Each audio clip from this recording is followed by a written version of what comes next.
ওনারা ক্লিয়ার করেছে। আর আব্বাস ভাই অনেক অসুস্থ, আমি ওনার জন্য প্রার্থনা করি এবং দোয়া করি যাতে আল্লাহ তাআলা তাকে সুস্থ করে দেন। এবং সেখানে অনেকে ক্যারেক্টার অ্যাসাসিনেশন করার চেষ্টা করতেছে, তো এটা লাভ হবে না, কারণ অলরেডি ওনার ছেলে স্টেটমেন্ট দিয়েছে।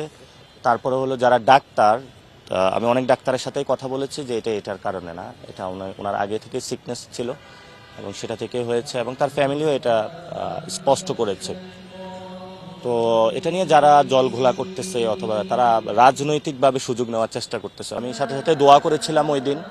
আমি ওনাদের ফ্যামিলিতে অ্যাপ্রোচ করেছিলাম যে যাওয়ার জন্য, ওনারা ব্যস্ত ছিল এবং আমিও চাইনি যে অন্য কেউ কোনো সুযোগ নেওয়ার যাতে নিতে পারে, সে পরিস্থিতি, অনাকাঙ্ক্ষিত পরিস্থিতি সৃষ্টি হোক। তো আমি ওনার জন্য দোয়া করি যাতে উনি সুস্থ হয়ে ফিরে আসুক। তবে আমাদের এটাতে অনেকে মনে করে যে আমি থেমে যাব বা কোনো কিছু নেন না, আমাদের এটা সিস্টেমের বিরুদ্ধে লড়াই, কোনো ব্যক্তির বিরুদ্ধে না। ফলত এখানে চাঁদাবাজি, সন্ত্রাস, দুর্নীতির বিরুদ্ধে আমার লড়াই চলমান থাকবে।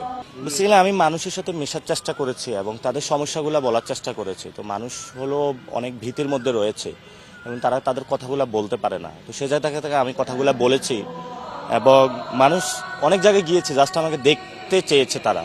আমি সিলেটে গিয়েছি, 10-12 হাজার লোক উপস্থিত হয়েছে, চট্টগ্রাম, সব জায়গাতে তারা আমাকে দেখতে চাচ্ছে এবং তাদের যে না বলা কথাগুলা সেগুলো হয়তো আমি বলছি, এই জন্য তারা আমাকে দেখতে চাচ্ছে।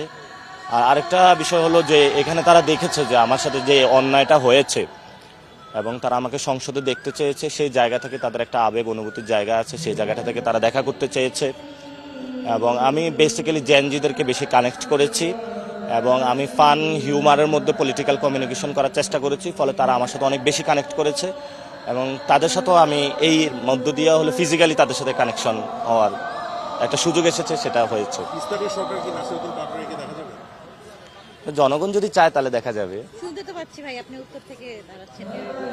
না, কোথা থেকে দাঁড়াবো এটা, আমি সিলেটে গিয়েছি, সিলেটে বলে যে এখান থেকে দাঁড়ান, চিটাগংয়ে বলতেছে এখান থেকে মেয়রে দাঁড়ান, বিভিন্ন আমি যেখানে গিয়েছে ওইখানে বলে যে না, রংপুরে গিয়েছে ওরা বলতেছে আপনি এখান থেকে দাঁড়ান।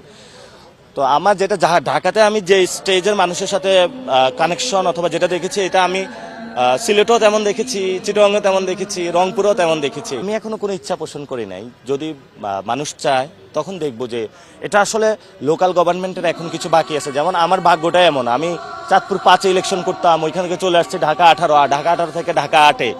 তো এটা কিন্তু আমার কোনো প্রিপারেশন ছিল না, কোনো কিছু ছিল না, বাট আমি সর্বোচ্চটা দিয়ে ফাইট করছি এবং জয়ী হয়েছি, যদিও ছিনিয়ে নেওয়া হয়েছে।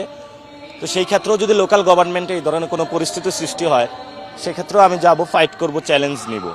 তো বেসিক্যালি আমি এখন যে কাজটা করতেছি, যারা সোসাইটিতে আছে নির্বাচন কেন্দ্রিক, অর্থাৎ আমার অর্গানাইজেশনে আমি ফোকাস করতেছি এবং অর্গানাইজেশন অর্থাৎ আমি 10টা বিভাগ ঘুরে সবার মধ্যে আবার একটা চাঙ্গা ভাব আনার চেষ্টা করেছি। আমি নেপাল যাওয়ার চেষ্টা করতেছি, ওইখানে জেনজিদের সাথে কানেক্ট করার জন্য। সামনে সৌদিতে যাব, সেখানেও বাঙালি সোসাইটির সাথে কানেক্ট করব।